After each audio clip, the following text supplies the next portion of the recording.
Hello, how's everybody doing? As far as this painting goes, we're on the last leg of this deal, okay? I'm going to put some trees in here. A couple of pine trees. Alright. What I'm going to do is I'm tapping into phthalo blue, some cad red, because they're such deep, dark colors. I'll get a violet, a very deep violet. Alright, I just dipped my, I forgot what brush this is. Hold on. It's a filbert. It's probably a 10 or an 8. Pretty nice size. Now, there are so many different ways to interpret pines. Alright. I want to put a few in here of varying sizes, which will also add to the perspective and the sense of scale in the painting, especially here in the foreground. Alright. Now usually, if you can strategically do it, put it somewhere where you don't really, a part of the painting you don't really care for. Nobody really know. Okay. I'll put a smaller one right there, considering I just marked it up and I can't do nothing anyway. So I'll just put one here. Alright. Now the dark color, I'll just put it right here. Have it spread right out. The dark color adds to the depth of said painting. Okay? And we'll work right off of this.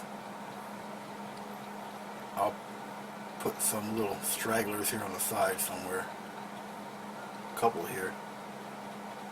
Just tapping the side of my brush.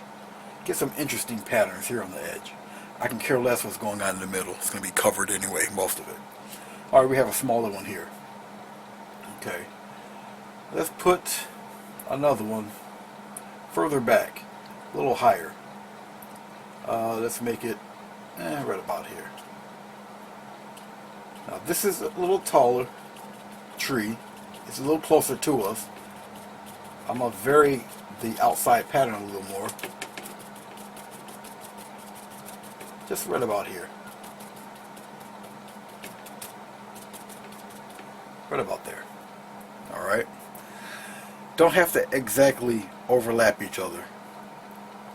Okay. The tallest tree I would probably have somewhere in here, in this area. I just want a little something on the opposite side of the page, but not too far in a way. Matter of fact, it doesn't necessarily have to be the tallest, just the widest. Just to give you the impression, I'm dipping into a little water here, tapping out some more of the dark purple mixture. I want it, let's say maybe about here. I'll do it this way. I'm going to come straight down with it. Right off the page. Okay? Now, to convey its size,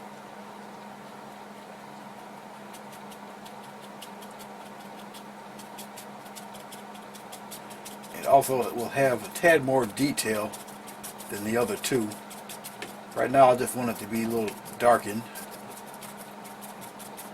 and it's going to come straight off of the page, straight on down with it, and maybe some little gaps here and there. Yeah, something like that. I kind of like that. They just go right on down with it. Okay. I got the rest here. I just want it as solid and dark as I can get it. Now, even though this is a purple, especially if I added white to it, Okay, I gotta stand behind the camera for a second. This one here is leaning a little toward in that direction. So, correct that, bring it that way.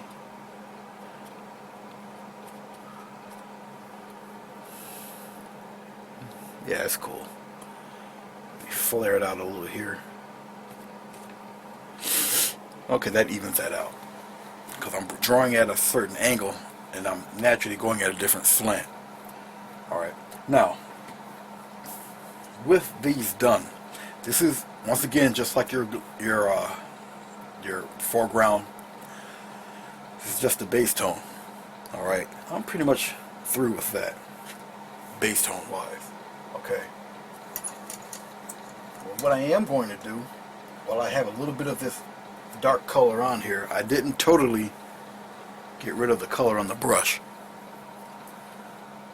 Remember, the sunlight is coming from the upper right. That means your shadow would come. The tree. Alright, back. I was so rudely interrupted by a telecall. I should be fuming right about now, but I mean, really? Okay, let's get back to the shadow color. It's not dark enough for me. Now that is. I'll do the same thing here. Just put a little.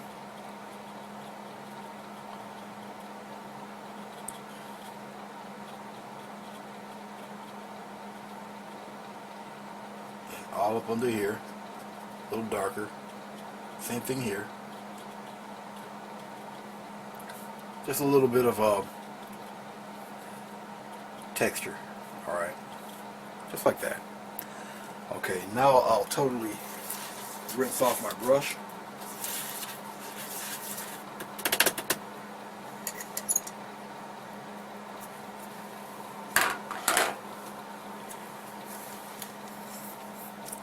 The first layer that I am going to do will be a green. I didn't put any green in my little bowl here. I'm just going to use the blue and the yellow. Let's tap it. Now the green that I excuse me, the green that I want it a little darker. So I'm gonna just put a shade of red in this green mixture that I'm making. Okay. Give it a little darker green. Remember, the light's coming from the upper right. So, with that said, do a little tapping here. Very light tap. Get yourself a nice little leaf pattern that you would enjoy to look at.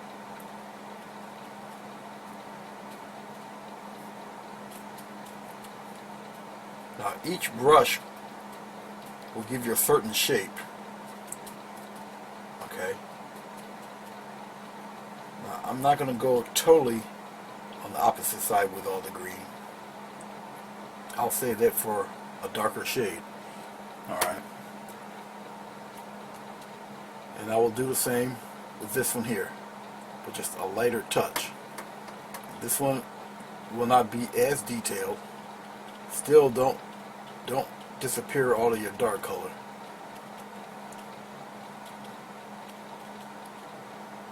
Same thing on this side here. And this one. Now this one here, you can be a little more precise with your patterns. Okay. This one's a little closer.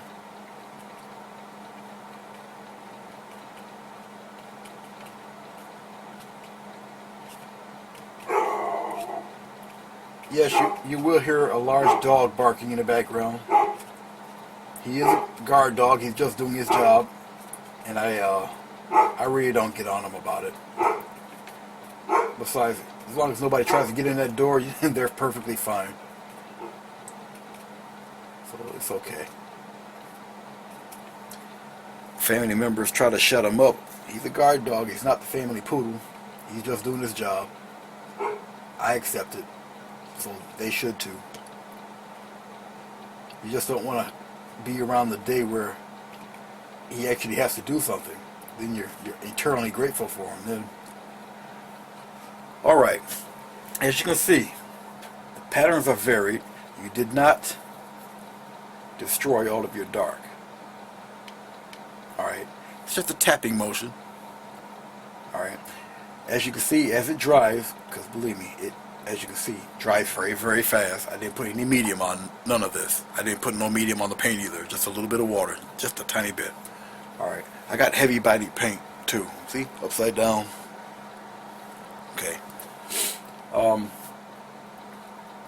Once it dries in the acrylic evaporates, turns darker, and this is your true color. This is a little bit of phthalo blue, cad red, and sap green, but they're not even mixtures of each one. Obviously, it's a little more green with just a hint of red, and the deepness of the green is because of the blue. Blue is in green. All right. Okay, dokie. Now, what I will do for the highlight color, usually I wouldn't rinse my brush off for this. So out of force of habit, I did anyway. I'm just going to add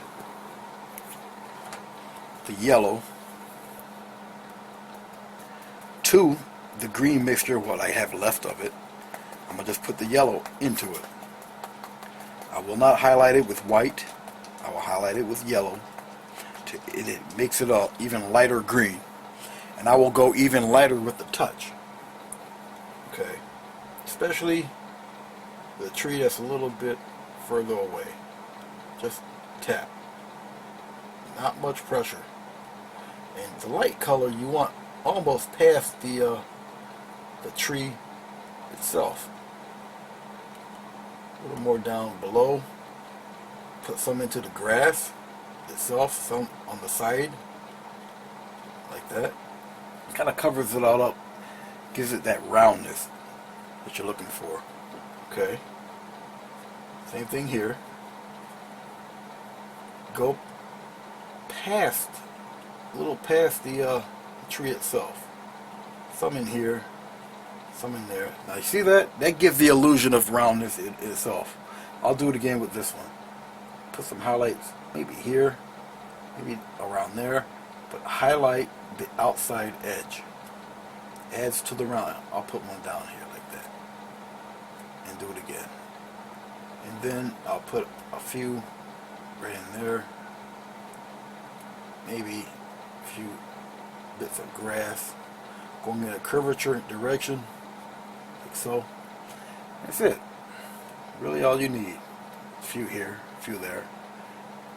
I might pop another one right in there. Maybe this one kind of goes around like that. But you can see the roundness of each tree. Okay, we're going to do the same for this one here. Right on the right hand side, like so. Now I will actually press a little more on this one. I want to get, in fact, a little bit in there. I like some of them in here, some out there. Let's make a game out of it. Okay, you will see where you want to place these the more you get accustomed to it, and whatever pine pattern that you want, that you're looking for,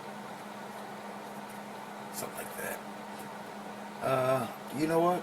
Just to do it, I'll put a patch right in that black. Okay. I want to accentuate it a little more. This top part, just in spots where the sunlight's truly hitting it. Maybe a little bit there, but more toward the outside area. And maybe sneak it around there. Put one in here like so. There you go. Now you can definitely see the roundness and the shape of your tree. Same thing here. I don't want to add really too much, just enough to separate it.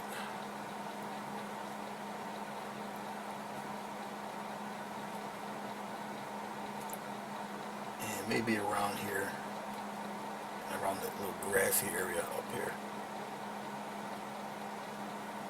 Same thing with this little guy back here. Making sure my head isn't in the way.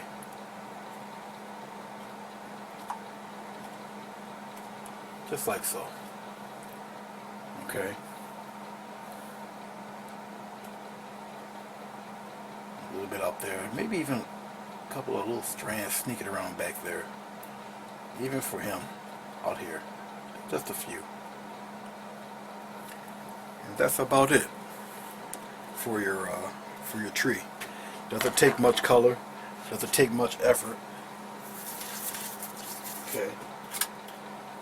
All it takes is just the procedure, the technique. The rest is really up to you, how you want to perceive your pine trees. As time goes on, I'll show you different types of pine trees you can do with different types of brushes. Alright. I tend to do these complete type of pictures because each one would represent a different subject. The only subject I really didn't get into was the clouds. Alright, those I just put any kind of way. But you can see each video by the step. Obviously, working from the back to the front, my main subject was the mountains, so I put the clouds in there, then concentrated on the mountains. After the mountains, I concentrated on mist and fog. After that, I concentrated on the foreground here. Okay, the grasses, the undertone, underpainting, then painting on top of that with different colors of grass. A couple of little flowers or whatever you want to call them there, and just to add for color and interest.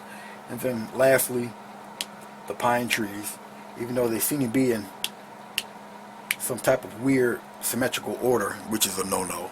I would actually have to put a quick one somewhere around here just to vary it up a little bit. And I really should, but this is, like I say, only an example just to show you guys how to make them. And I got a video, like I said, on each stage. You can check it out, leave your comments if you like it, if you didn't like it, just let me know.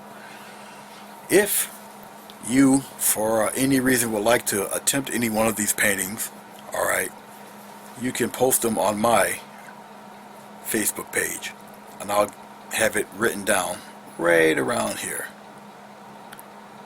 and just send them there. Just post away. Okay, if you want me to look at it, critique it or whatever, I will be honored to. It will be a pleasure. And like I say, just let me know what you're thinking. If you like what you see, hit the subscribe button, hit the like button, thumbs up button, and I'll see you again. Alright, take care.